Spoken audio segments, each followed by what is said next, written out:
Hello, welcome back to channel. അപ്പോൾ ഇന്നത്തെ വീഡിയോയിൽ കോറസ് പറയാനായിട്ട് ഇവാടെ ഒരു കുറവുണ്ടല്ലേ. ഇവ സാധാരണ ഞാൻ വീഡിയോ എടുക്കുമ്പോൾ ഇങ്ങനെ നോക്കി ചെയ്യുമ്പോഴൊക്കെ ആയിരിക്കും, പക്ഷെ ഇന്ന് ഭയങ്കര സൈലൻസ് ആട്ടോ ഇവിടെ. ഇത് തന്നെയാണ് ഇവിടെ കുറച്ച് ദിവസമായിട്ട് ഫുൾ സൈലൻസ് ആണ്. എനിക്ക് ഈ സൈലൻസ് അത്രയ്ക്ക് അങ്ങോട്ട് ഇഷ്ടമാവുന്നില്ല. എന്താ ചെയ്യാൻ പറ്റുക. ലാസ്റ്റ് വീഡിയോ നല്ല റീച്ച് ആയിട്ടുണ്ടായിരുന്നു കേട്ടോ. ഇവ നാട്ടിൽ പോണ വീഡിയോ ഇട്ടപ്പോൾ ട്രെൻഡിങ്ങിലുണ്ടായിരുന്നു. നാട്ടിൽ 6 അങ്ങനെയൊക്കെ ഉണ്ടായിരുന്നു കേട്ടോ. നല്ല റീച്ച് ആയിട്ടുണ്ടായി. എങ്ങനെയാണ് ഇങ്ങനെ ഒറ്റയ്ക്ക് ഇവ പോയത് എന്ന് ചോദിച്ചിട്ട് കുറേ കമൻസ് എനിക്ക് വരുന്നുണ്ടായിരുന്നു. എനിക്ക് ഇൻസ്റ്റഗ്രാമിലൊക്കെ കുറേ പേര് മെസ്സേജ് അയക്കുന്നുണ്ടായിരുന്നു. ഞാൻ കുറച്ച് പേർക്കൊക്കെ റിപ്ലൈ കൊടുത്തിട്ടുണ്ടായി. പക്ഷെ ഇങ്ങനെ കണ്ടിന്യൂസ്ലി കുറേ ഡൗട്ട്സ് വന്നപ്പോൾ ഞാൻ ഓർത്ത് എന്നാൽ നമുക്ക് വ്യക്തമായിട്ടൊരു വീഡിയോ ചെയ്യാം. അങ്ങനെ ആകുമ്പോൾ കുഴപ്പമില്ലല്ലോ. ഇപ്പോൾ ആരെങ്കിലും ചോദിച്ചാൽ തന്നെ എനിക്ക് പറയാം ഞാൻ വീഡിയോ ചെയ്തിട്ടുണ്ടെന്ന്. സോ ഇന്നത്തെ വീഡിയോ അതാണ്. എങ്ങനെയാണ് ഈ ഒരു 6 വയസ്സിൽ ഇവിടെ നിന്ന് ഒറ്റയ്ക്ക് നാട്ടിൽ പോയത്. സാധാരണ കുട്ടികളെ നമ്മളിങ്ങനെ ആരെങ്കിലും കൂടെയൊക്കെ വിടാറുണ്ട് കേട്ടോ. അതായത് നമ്മളിപ്പോൾ കസിൻസൊക്കെ പോകുന്നുണ്ട്, ഫ്രണ്ട്സ് പോകുന്നുണ്ട്, അങ്ങനെയൊക്കെ നാട്ടിൽ വിടാറുണ്ട്. അങ്ങനെയൊക്കെ പോകാൻ പറ്റും കേട്ടോ. പക്ഷെ ഒറ്റയ്ക്ക് പോകുന്ന കാര്യത്തിനെ കുറിച്ച് ആർക്കും വലിയ ധാരണയൊന്നുമില്ല. ആക്ച്വലി എനിക്കും ഇതിനെക്കുറിച്ച് തീരെ അറിയില്ലായിരുന്നു. ഞങ്ങൾ ഇങ്ങനെ വിടുന്ന സമയം എത്തിയപ്പം കേട്ടറിവല്ലാണ്ട് എനിക്കിതിനെക്കുറിച്ച് ഒരു ഐഡിയ ഉണ്ടായില്ല കേട്ടോ. പക്ഷെ ഇവയെ വിട്ട് കഴിഞ്ഞപ്പം ഒരു എക്സ്പീരിയൻസ് ആയല്ലോ. അപ്പം നമുക്ക് കുറേ കാര്യങ്ങൾ പഠിക്കാൻ പറ്റി. ആരെങ്കിലും ഇനി ചോദിച്ചാൽ എനിക്ക് പറഞ്ഞു കൊടുക്കാൻ അറിയാം. സോ എന്താണ് എങ്ങനെയാണെന്നൊക്കെ ഞാൻ പറഞ്ഞുതരാം.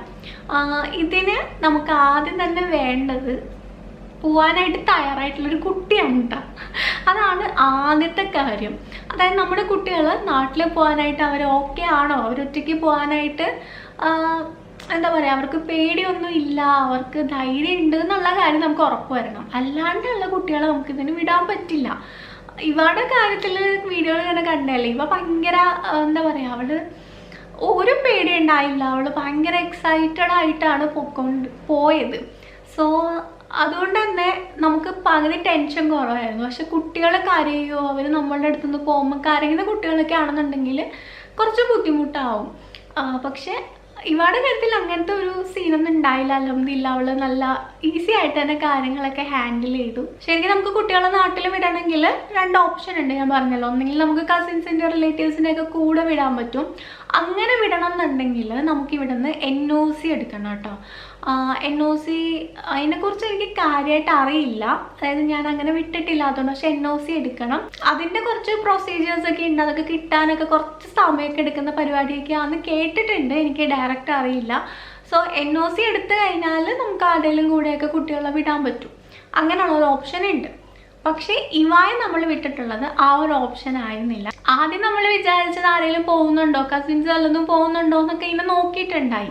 പക്ഷേ ആരും അങ്ങനെ ആ ഒരു കറക്റ്റ് സമയത്ത് പോകാനായിട്ടൊന്നും ഉണ്ടായില്ല. അങ്ങനെയാണ് ഞങ്ങൾ എന്തായാലും ഒറ്റയ്ക്ക് വിടാമെന്ന് അങ്ങോട്ട് തീരുമാനിച്ചേട്ടോ. കാരണം ഇവായെ എന്തായാലും നാട്ടിൽ വിടണമെന്ന് ഇങ്ങനെ മനസ്സിൽ ഉറപ്പിച്ചൊരു കാര്യമാണ്.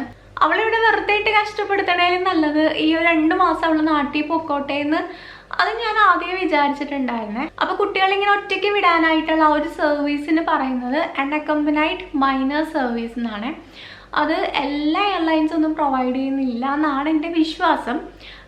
ഇൻഡിഗോ ഉണ്ട്, എയർ ഇന്ത്യ ഉണ്ട്, എമിറേറ്റ്സ് ഉണ്ട്, ഇനി വേറെ ഏതെങ്കിലുമൊക്കെ ഉണ്ടോയെന്ന് എനിക്കറിയില്ല.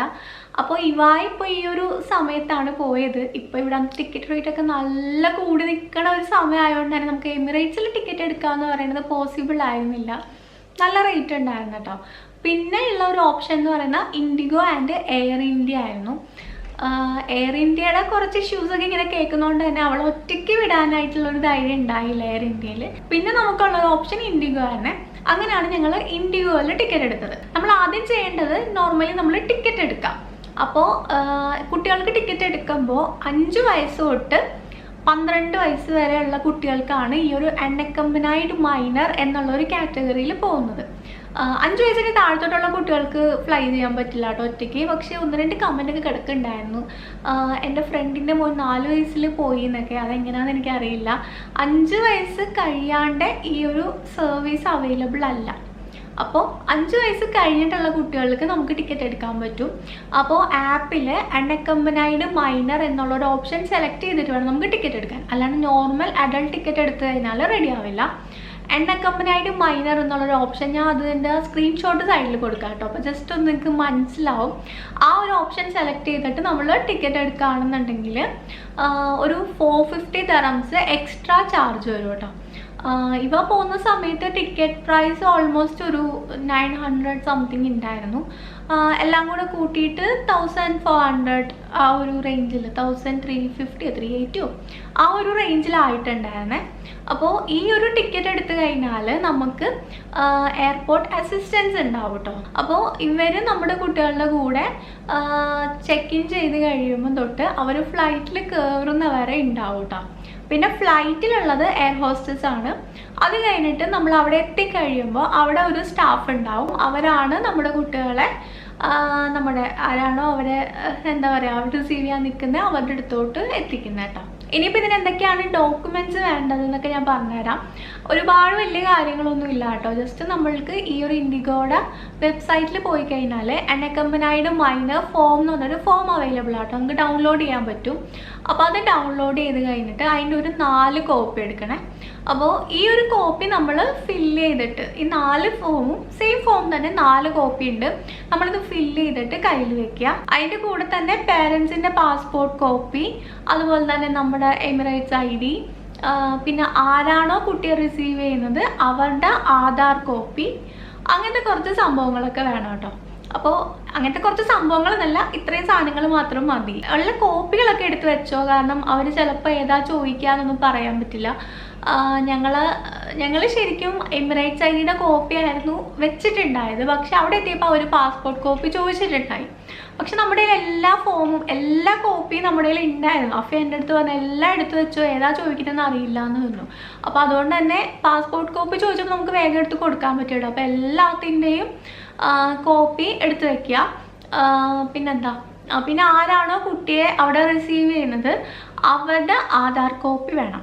അത് മസ്റ്റാട്ടോ. അവരുടെ ആധാർ കോപ്പി ഉണ്ടെങ്കിൽ മാത്രമാണ് കുട്ടിയെ അവരുടെ കയ്യിൽ കൊടുക്കുകയുള്ളൂ. പിന്നെ ആ ഫോമിൽ നമ്മളുടെ മൊബൈൽ നമ്പർ, അവരുടെ മൊബൈൽ നമ്പർ, അങ്ങനത്തെ കുറച്ച് ബേസിക് ആയിട്ടുള്ള കാര്യങ്ങളൊക്കെ എഴുതാനുള്ള കേട്ടോ. അങ്ങനെ ഈ ഒരു ഫോം ഫില്ല് ചെയ്ത് കഴിഞ്ഞിട്ട് നമുക്കിത് കയ്യിൽ വെച്ചാൽ മതി. ഇത് സബ്മിറ്റ് ചെയ്യേണ്ടത് എപ്പോഴാണെന്ന് വെച്ചാൽ നമ്മൾ പോകുന്ന ദിവസം എയർപോർട്ടിൽ ചെക്ക് ഇൻ ചെയ്യുന്ന സമയത്ത് മാത്രം ഇത് സബ്മിറ്റ് ചെയ്താൽ മതി കേട്ടോ. അല്ലാണ്ട് വേറെ വലിയ നൂലാമാലകളൊന്നും ഇല്ല. ജസ്റ്റ് ഈ ഒരു ടിക്കറ്റ് എടുക്കുക, ഈ ഒരു ഫോം ഡൗൺലോഡ് ചെയ്യുക, അത് ഫില്ല് ചെയ്തിട്ട് ഈ പറഞ്ഞ ഡോക്യുമെൻറ്റ്സ് ഒക്കെ ആയിട്ട് നമ്മൾ ചെക്ക് ഇൻ ചെയ്യാൻ പോവുക. നോർമലി ചെക്ക് ഇൻ ചെയ്യുന്ന പോലെ തന്നെ ആട്ടോ. പക്ഷെ ഒരു 4 hours മുന്നേ എത്താനായിട്ട് അവർ പറയുന്നുണ്ട്. മാക്സിമം ആ ഒരു സമയത്ത് തന്നെ എത്താൻ നോക്കുക. കാരണം അതിന് കുറച്ച് കാര്യങ്ങളൊക്കെ ചിലപ്പോൾ ഡിലേ ആവാനൊക്കെ സാധ്യത ഉണ്ടാവും. അതുകൊണ്ടായിരിക്കും. പക്ഷെ ഞങ്ങൾ എത്തിയപ്പോൾ ഒരു 3.5 hours മുന്നേക്കാണ് നമ്മൾ എത്തിയത്. എന്നാലും കുഴപ്പമൊന്നും ഉണ്ടായില്ല. എന്നാലും മാക്സിമം ആ ഒരു 4 hours ആ ഒരു സമയത്തിൽ തന്നെ എത്താൻ നോക്കുക. നേരെ പോവുക, ചെക്ക് ഇൻ ചെയ്യുക. നമ്മളവിടെ ചെല്ലുമ്പോൾ തന്നെ അവർക്ക് അറിയാം കേട്ടോ. അവർ ഒറ്റയ്ക്കാണോ ട്രാവൽ ചെയ്യുന്നതെന്ന് ചോദിച്ചു കഴിഞ്ഞാൽ ഒരു സ്പെഷ്യൽ ഒരു കെയർ കൊടുക്കും, സ്പെഷ്യൽ അറ്റൻഷൻ ഉണ്ടാവും. നമുക്ക് കുറച്ചൊരു പ്രയോറിറ്റി ഉണ്ടാവും കേട്ടോ. പിന്നെ ബാഗേജ് ഒക്കെ നോർമൽ അഡൾട്ടിൻ്റെ ബാഗേജ് തന്നെയാണ്. 30 kgs കൊണ്ടുപോകായിരുന്നു. പക്ഷെ ഇവാൾക്ക് നമ്മൾ കുറച്ച് അവളുടെ അത്യാവശ്യമുള്ള ഡ്രസ്സും കാര്യങ്ങളും മാത്രമേ കൊടുത്തു വിട്ടിട്ടുള്ളായിരുന്നു കേട്ടോ. അല്ലാണ്ട് ഒരുപാട് ലഗേജ് ഒന്നും ആക്കിയിട്ടുണ്ടായില്ല. ഒന്നാമത് നമുക്ക് ടെൻഷൻ ഉണ്ടായിരുന്നു. ഇനിയിപ്പോൾ ലഗേജ് കൂടിക്കഴിഞ്ഞാൽ അവൾ ഒറ്റയ്ക്ക് പോകുന്നതല്ല, എങ്ങനെയാണ് കാര്യങ്ങൾ നമുക്കും അറിയണ്ടായില്ലല്ലോ. പക്ഷെ ലഗേജൊക്കെ എത്ര വേണേലും കൊടുക്കായിരുന്നു. പിന്നെ ഇവാൾക്ക് അതിൻ്റെ ആവശ്യം ഉണ്ടായുള്ളൂ. നമുക്കിപ്പോൾ ഒരുപാട് ലഗേജ് നാട്ടിലെത്തിക്കാനല്ലല്ലോ, കൊച്ചിനെ സേഫായിട്ട് എത്തിക്കലായിരുന്നു നമ്മളുടെ ലക്ഷ്യം. അങ്ങനെ ഇവാൾക്ക് ചെറിയൊരു ബാഗ്, അങ്ങനെ ഒരു 10-12 കിലോയുടെ ഉള്ളിലുള്ള വെയിറ്റ് ഇവാൾക്ക് ഉണ്ടായുള്ളൂ. അത് നമ്മൾ ചെക്ക് ഇൻ ചെയ്യുമ്പോൾ തന്നെ അവിടെ ബാഗ് കൊടുക്കുക. നോർമലി നമ്മൾ ചെയ്യുന്ന പോലെ തന്നെ അത്രയേ ഉള്ളൂ കേട്ടോ. അത് കഴിയുമ്പോൾ ഒരു സ്റ്റാഫ് വരും. അവർ നമ്മുടെ അടുത്തുനിന്ന് കുട്ടികളെ വിളിച്ചിട്ട് അവരുടെ കൂടെ കൊണ്ടുപോകും. അത്രയും കാര്യങ്ങളുള്ള അവരായിരിക്കും അവളുടെ പാസ്പോർട്ട് അതുപോലെ തന്നെ ഈ ഡോക്യുമെൻറ്റ്സ് ഒക്കെ ഹാൻഡിൽ ചെയ്യുന്നത്. പിന്നെ നമ്മൾ ആ ഒരു ഫ്ലൈറ്റ് എടുക്കുന്നവരെ എയർപോർട്ടിൽ ഉണ്ടാവണം. നമ്മൾ ഫ്ലൈറ്റ് പോയി കഴിഞ്ഞിട്ടേ നമുക്ക് പോകാൻ പറ്റുള്ളൂ. അതുപോലെ നമ്മൾ ഒരു സേഫ് സൈഡിന് പറയുന്നതാണ് നമ്മൾ അവിടെ തന്നെ ഉണ്ടാവണം. ചിലപ്പോൾ കുട്ടികൾ കരയോ എന്തെങ്കിലും ഇഷ്യൂ ഉണ്ടാവുമോ ഒന്നും അറിയില്ലല്ലോ. അതുകൊണ്ട് തന്നെ ആ ഒരു നേരം വരെ ഞങ്ങളും വെയിറ്റ് ചെയ്തിട്ടുണ്ടായി. സോ അത്രയേ ഉള്ളൂ. ഭയങ്കര സിമ്പിളാണ്. പിന്നെ ഇവ ആണെങ്കിലും അവൾ പറഞ്ഞ അറിവിൽ അവൾ ഭയങ്കര ഹാപ്പി ആയിരുന്നു. അവൾക്ക് വേറെ ഒരു ബുദ്ധിമുട്ടുണ്ടായില്ല.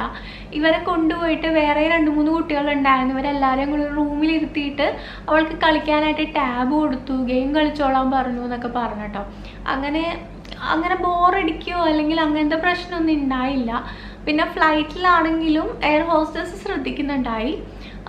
ഫുഡ് ഇവള് പറഞ്ഞ ഫുഡ് നമുക്ക് മീല് കൂടെ ബുക്ക് ചെയ്യാൻ പറ്റും കേട്ടോ. ടിക്കറ്റ് എടുക്കുമ്പോൾ കുട്ടികൾക്കുള്ള മീലും കൂടെ നമുക്ക് ബുക്ക് ചെയ്യാൻ പറ്റും. അപ്പോൾ ഇവാൾക്ക് നമ്മൾ സാൻഡ്വിച്ചും ജ്യൂസും പറഞ്ഞിട്ടുണ്ടായി. പക്ഷെ അവള് സാൻഡ്വിച്ച് കഴിച്ചിട്ടുണ്ടായില്ല. പക്ഷേ ഇവൾക്ക് വേറെ എന്താ വേണ്ടതെന്ന് ചോദിച്ചിട്ട് ന്യൂഡിലൊക്കെ കൊടുത്തിട്ടുണ്ടായിരുന്നേ. അപ്പോൾ അതൊന്നും ടെൻഷനൊന്നും വേണ്ട. അവരിപ്പം നമ്മൾ പറഞ്ഞ മീലല്ലെങ്കിലും കുട്ടികൾക്ക് ഇഷ്ടമുള്ളതൊക്കെ ഓൾറെഡി അവൾക്ക് സാൻഡ്വിച്ച് കൊടുത്തു. പക്ഷെ അവൾ കഴിക്കാത്തതുകൊണ്ട് അവർ എക്സ്ട്രാ ന്യൂഡിൽ ഉണ്ടാക്കി കൊടുത്തു. അതിനൊന്നും എക്സ്ട്രാ ചാർജ് ഒന്നും ചെയ്യില്ല കേട്ടോ. അങ്ങനെ അതായത് ആ കാര്യങ്ങളൊക്കെ അവർ നല്ലോണം നോക്കിക്കോളും. വേറെ കുഴപ്പങ്ങളൊന്നും ഉണ്ടായില്ല. പിന്നെ അവിടെ എത്തിക്കഴിഞ്ഞാലും ഈ ഒരു ബാഗും കാര്യങ്ങളൊക്കെ അവിടുത്തെ സ്റ്റാഫായിരിക്കും കേട്ടോ എടുക്കുന്നത്. അവരതൊക്കെ എടുത്ത് കറക്റ്റായിട്ട് ആരാണോ റിസീവ് ചെയ്യാൻ നിൽക്കുന്നത് അവരുടെ അടുത്ത് കൊണ്ട് കുട്ടിയെ ഏൽപ്പിക്കും. അതുപോലെ ഈ ഡോക്യുമെൻറ്റ്സ് പാസ്പോർട്ടും അങ്ങനത്തെ കാര്യങ്ങളൊക്കെ അവർ തന്നെയാണ് സബ്മിറ്റ് ചെയ്യുന്നത്. അതൊന്നും കുട്ടികളുടെ കയ്യിൽ കൊടുക്കുകയില്ല കേട്ടോ. അപ്പോൾ അത്രയേ ഉള്ളൂ കാര്യങ്ങൾ. അങ്ങനെ സിമ്പിളായിട്ടുള്ളൊരു കാര്യമാണ്. എനിക്കിങ്ങനെ ആലോചിച്ചപ്പോൾ ഭയങ്കര പേടിയുള്ളൊരു കാര്യമായിരുന്നു. പക്ഷേ സിമ്പിളാട്ടോ, അങ്ങനെ ടെൻഷൻ അടിക്കേണ്ട കാര്യമൊന്നുമില്ല. ഇനിയും വെക്കേഷൻസ് വരുമ്പോൾ ഇങ്ങനെ തന്നെ ആ 2 മാസം ഇവിടെ നിർത്തി കഷ്ടപ്പെടുത്തണ്ട. അവള് ഒറ്റയ്ക്ക് പോവാണെങ്കിൽ പൊക്കോട്ടെ എന്ന് തന്നെയാണ് ഞങ്ങൾ വിചാരിച്ചിരിക്കുന്നത്. ഇങ്ങനെ പല സാഹചര്യങ്ങളിലും നമുക്ക് ചിലപ്പോൾ അവരുടെ കൂടെ ട്രാവൽ ചെയ്യാൻ പറ്റിയെന്ന് വരില്ല. നമുക്ക് ചിലപ്പോൾ ലീവ് ഉണ്ടാവില്ല. അങ്ങനത്തെ ഇഷ്യൂസ് ഒക്കെ വരുമ്പോൾ ഈ ഒരു ഓപ്ഷൻ നല്ലതാട്ടോ. കുറേ പേർക്ക് ഇതിനെക്കുറിച്ച് അറിയാം. കമൻസിലൊക്കെ കുറേ പേര് ട്രാവൽ ചെയ്യാറുണ്ട് എന്നൊക്കെ പറയുണ്ടായി. പക്ഷെ അറിയാൻ വയ്യാത്തവരാണ് ഒരുപാടുള്ളത് കേട്ടോ. അതുകൊണ്ടാണ് ഞാനിങ്ങനെ ഒരു വീഡിയോ ഇട്ടത്. അപ്പോൾ എല്ലാവർക്കും ക്ലിയർ ആയിട്ടുണ്ടെന്ന് വിചാരിക്കുന്നു. ഇതിൽ ഇനി അത്ര ക്ലിയർ ആക്കാനുള്ള വേറെ കാര്യങ്ങളൊന്നുമില്ല, ഇത്രയും തന്നെ ഉള്ളൂ. പിന്നെ 12 വയസ്സ് കഴിഞ്ഞിട്ടുള്ള കുട്ടികൾക്ക് ഈ ഒരു ടിക്കറ്റ് എടുക്കണമെന്ന് നിർബന്ധമില്ല കേട്ടോ. ടിക്കറ്റ് എടുത്തിട്ടുണ്ടെങ്കിൽ ഈ ഒരു സർവീസ് ഉണ്ടാവും. അല്ലാന്നുണ്ടെങ്കിൽ അവർക്ക് അഡൾട്ടിൻ്റെ ടിക്കറ്റ് എടുത്തിട്ട് തന്നെ പോകാനുള്ള ഓപ്ഷൻ ഉണ്ട്. അതായത് ഒരു 12 വയസ്സൊക്കെ കഴിയുമ്പം അവർക്കൊരു ഐഡിയ ഉണ്ടാവുമല്ലോ. അങ്ങനെ സ്ഥിരമായിട്ട് ട്രാവൽ ചെയ്യുന്ന കുട്ടികളൊക്കെ ആണെന്നുണ്ടെങ്കിൽ ആരും പറഞ്ഞു കൊടുക്കാണ്ട് തന്നെ അവർക്ക് ചെക്ക് ഇൻ ചെയ്യാനും കാര്യങ്ങളും ഒക്കെ അറിയായിരിക്കും. അങ്ങനെയാണെന്നുണ്ടെങ്കിൽ അങ്ങനെയുള്ള കുട്ടികൾക്ക് ഈ ഒരു ടിക്കറ്റ് എടുക്കേണ്ട കാര്യമില്ല. അവർക്ക് ഡയറക്റ്റ് അഡൾട്ട് ടിക്കറ്റ് എടുക്കാവുന്നതാണെന്ന് എൻ്റെ വിശ്വാസം. അങ്ങനെ എടുക്കാമെന്ന് തോന്നുന്നു. അല്ലാത്ത കുട്ടികൾക്കാണ് 5 തൊട്ട് 12 വരെയുള്ള കുട്ടികൾക്കാണ് ഈ ഒരു സർവീസ് കറൻ്റ്ലി അവൈലബിൾ ആയിട്ടുള്ളത്. അപ്പോൾ ഇത്രയൊക്കെ തന്നെയുള്ളൂ. പിന്നെ ഞാൻ പറഞ്ഞ പോലെ തന്നെ നമ്മുടെ കുട്ടികളുടെ കാര്യമാണ് ആദ്യം നോക്കേണ്ടത്. കുട്ടികൾക്ക് ധൈര്യം ഉണ്ടോ, അവർക്ക് പോകാൻ പറ്റുമോ, അവരിനി നമ്മളെ കാണാണ്ട് ഒറ്റയ്ക്ക് ഫ്ലൈറ്റിലിരുന്ന് കരയോ, ഇതൊക്കെ ആലോചിക്കണം കേട്ടോ. പക്ഷെ ഇവളുടെ കാര്യത്തിൽ എനിക്ക് അതിനെക്കുറിച്ചൊന്നും ടെൻഷൻ ഉണ്ടായില്ല. അവൾ ആ ഒരു കാര്യത്തിലൊക്കെ അവൾ നല്ലോണം ഹാൻഡിൽ ചെയ്യുമെന്ന് എനിക്ക് ഉറപ്പായിരുന്നു. അങ്ങനെ തന്നെ അവൾ മൊത്തത്തിൽ ഹാൻഡിൽ ചെയ്തിട്ടുണ്ട്. ഒരു പ്രശ്നമില്ലാണ്ട് അൽഹംദുലില്ലാ അവൾ നാട്ടിലെത്തി. അവളോട് അടിച്ചു പൊളിച്ച് നടക്കാണ്. ആദ്യത്തെ ദിവസമൊക്കെ ചെറുതായിട്ട് കരച്ചിലൊക്കെ ഉണ്ടായിരുന്നു കേട്ടോ. രാത്രിയിൽ, പകൽ കുഴപ്പമുണ്ടായില്ല, പക്ഷെ രാത്രിയിൽ ഇങ്ങനെ ഒരു ബുദ്ധിമുട്ടുണ്ടായിരുന്നു. ഞാൻ പറഞ്ഞില്ല, തീരെ ഞാനില്ലാണ്ട് നിന്നിട്ടില്ല. രാത്രി അങ്ങനെ ഞാൻ ഇല്ലാണ്ട് ഉറങ്ങാറുമില്ല. അതിൻ്റെ ഒരു ബുദ്ധിമുട്ടുണ്ടായിരുന്നു, എനിക്കും ഉണ്ടായിരുന്നു. പിന്നെ എന്താ പറയുക, ഞങ്ങളിപ്പോൾ ഉടനെ തന്നെ നാട്ടിൽ പോവും. അടുത്ത മാസം നമ്മൾ നാട്ടിൽ പോവും. അതുകൊണ്ട് കുഴപ്പമില്ല. പിന്നെ അവൾ സ്ഥിരമായിട്ടൊന്നും പോയതല്ലല്ലോ, ഇങ്ങോട്ട് തന്നെ വരാനുള്ളതല്ലേ. അതുകൊണ്ട് നമ്മളതങ്ങനെ ഒരുപാട് മനസ്സിൽ കയറ്റുന്നില്ല. വിഷമം ഉണ്ടെങ്കിലും അങ്ങനെ വിഷമിച്ചിരിക്കേണ്ട കാര്യമില്ലല്ലോ. അപ്പോൾ അത്രയേ ഉള്ളൂ. ഇവളുടെ കാര്യങ്ങളൊക്കെ ഞാൻ എന്തായാലും അടുത്തൊരു വീഡിയോയിൽ കാണിക്കാൻ നോക്കാം കേട്ടോ. അവിടുത്തെ കാര്യങ്ങളൊക്കെ പറ്റുന്നുണ്ടെങ്കിൽ ഞാൻ കാണിച്ചു തരാം. പുള്ളിക്കാരിയെ കിട്ടുന്നില്ല, ഫുള്ള് ബിസിയാണ്. എന്നാലും ഞാൻ മാക്സിമം നോക്കാം. ഈ വീഡിയോ എല്ലാവർക്കും ഉപകാരപ്പെട്ടിട്ടുണ്ടെന്ന് വിചാരിക്കുന്നു. ഇനിയിപ്പോൾ ഞാൻ പറഞ്ഞതിൽ എന്തെങ്കിലും മിസ്റ്റേക്ക് ഉണ്ടെങ്കിൽ, അല്ലെങ്കിൽ ഇതിൽ കൂടുതലായിട്ട് എന്തെങ്കിലും കാര്യങ്ങൾ ശ്രദ്ധിക്കാനുണ്ടോ, അങ്ങനെ എന്തെങ്കിലും ഉണ്ടെന്നുണ്ടെങ്കിൽ കമൻറ്റ് ബോക്സിൽ മെൻഷൻ ചെയ്തേക്കണം കേട്ടോ. അപ്പോൾ എല്ലാവർക്കും അത് ഹെൽപ്ഫുള്ളായിരിക്കും. ഇനി അവസാനമായിട്ട് നമുക്ക് കുറച്ച് പ്രോഡക്റ്റ്സ് കാണാം കേട്ടോ. ഫസ്റ്റ് വൺ എന്ന് വെച്ചാൽ മേബലിൻ്റെ ഈ ഒരു ബേബി ലിപ്സ് ആട്ടോ. ഇത് പണ്ട് എൻ്റെ ഭയങ്കര ഫേവറേറ്റ് ആയിട്ട് ഒരു ലിപ് ബാമായിരുന്നു. ഞാൻ ഇത് മാത്രമേ യൂസ് ചെയ്യുള്ളായിരുന്നു കേട്ടോ. ലിപ്സ്റ്റിക്കൊന്നും യൂസ് ചെയ്യാത്ത സമയത്ത് യൂസ് ചെയ്തിരുന്നൊരു പ്രോഡക്റ്റാണ്. ഇപ്പം ഞാൻ അതൊരു നൊസ്റ്റാൾജിയക്ക് വേണ്ടി വാങ്ങിയ കേട്ടോ. പക്ഷേ സ്റ്റിൽ നല്ല പ്രോഡക്റ്റാണ്. അടുത്തത് മാമാർത്തിൻ്റെ ഈ ഒരു ലിപ്സ്റ്റിക് ആട്ടോ. ഇത് നല്ലൊരു ബ്യൂട്ടിഫുൾ ഷെയ്ഡിലുള്ള ലിപ്സ്റ്റിക്കാണ്. റൈസിൻ പഞ്ച് എന്നാണ് ഈ ഒരു ഷെയ്ഡിൻ്റെ നെയിം വരുന്നത്. നല്ലൊരു ബ്യൂട്ടിഫുൾ ആയിട്ടുള്ള ഡാർക്ക് ഷെയ്ഡാട്ടോ ഇത്. അടുത്തത് ദാ ഈ ഒരു ലിപ്സ്റ്റിക്കാണ്. ഇപ്രാവശ്യം ഞാൻ മാമാർത്തിൻ്റെ ലിപ്സ്റ്റിക്കാട്ടോ അധികം വാങ്ങിയിട്ടുള്ളത്. ഇതും ഓൾമോസ്റ്റ് ഒരു സിമിലർ ഷെയ്ഡ് തന്നെയാണ്. നോക്കി, ഇതും നല്ലൊരു ഡാർക്കർ ആയിട്ടുള്ള ഷെയ്ഡാട്ടോ. കുറേ നാളായിട്ട് ഞാൻ ഡാർക്ക് ഷെയ്ഡ്സ് ഒന്നും അങ്ങനെ യൂസ് ചെയ്യാറില്ല കേട്ടോ. അധികം ന്യൂഡ് ഷെയ്ഡ്സ് ആണ് യൂസ് ചെയ്യൽ. അങ്ങനെ ഞാൻ വാങ്ങിയതാട്ടോ ഈ 2 ഷെയ്ഡ്സ്. ഇതിന് ഷെയ്ഡ് വരുന്നത് ക്രാൻബെറി ക്രഷ് എന്നാട്ടോ. അടുത്തത് ലാക്മിയുടെ ഈ ഒരു ലൂമി ക്രീമാണ്. ഇത് ഓൾറെഡി എൻ്റെ കയ്യിൽ ഉണ്ടായിരുന്നു, ഞാനിപ്പോൾ പിന്നെ വാങ്ങിയതാട്ടോ. നല്ലൊരു അടിപൊളി ക്രീമാണ്. നമുക്കൊരു മോയ്സ്ചറൈസർ ആയിട്ടും ഒരു മിനിമൽ മേക്കപ്പ് ഒക്കെ ചെയ്യുന്ന സമയത്തൊക്കെ യൂസ് ചെയ്യാൻ പറ്റിയിട്ടുള്ള ഒരു ക്രീമാട്ടോ ഇത്. ഇനി അവസാനമായിട്ടുള്ളത് ദാ എൻ്റെ ഓൾ ടൈം ഫേവറേറ്റ് ഈ മേബലിൻ്റെ കൊളോസൽ കാജലാട്ടോ. അപ്പോൾ ഈ 5 പ്രോഡക്റ്റ്സ് ആയിരുന്നു ഞാൻ വാങ്ങിയിട്ടുള്ളത്. അപ്പോൾ എല്ലാത്തിൻ്റെയും ലിങ്ക് ഡിസ്ക്രിപ്ഷനിൽ ഉണ്ടാവും, ചെക്ക് ചെയ്ത് നോക്കണേ. അപ്പോൾ അത്രയേ ഉള്ളൂ. നമുക്ക് വീണ്ടും അടുത്ത വീഡിയോയിൽ കാണാം. Till then take care, by.